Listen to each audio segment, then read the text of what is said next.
नमस्कार, मी साटम. आज फाल्गुन अमावस्या म्हणजेच भाकल्या धन्याचा बलिदान दिवस. बघा, इंग्रजी दिनदर्शिकेप्रमाणे जरी 11 मार्च 1689 रोजी धाकल्या धन्याचा अंत झाला असला तरी सुद्धा मराठी दिनदर्शिकेप्रमाणे शेवटचा दिवस दिनदर्शिकेतला म्हणजेच धन्याचा बलिदान दिवस.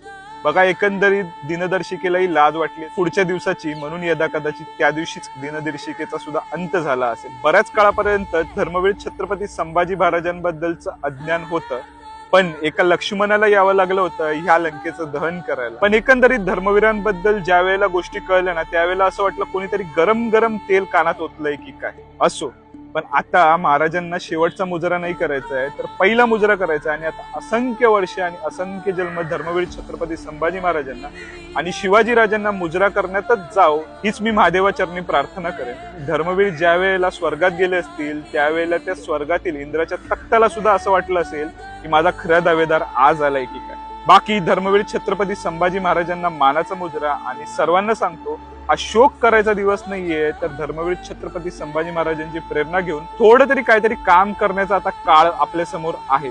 बाकी सर्वांना परत एकदा सांगतो, प्रेरणा घ्या, उठा, संघर्ष करा आणि यशस्वी व्हा. हर हर महादेव.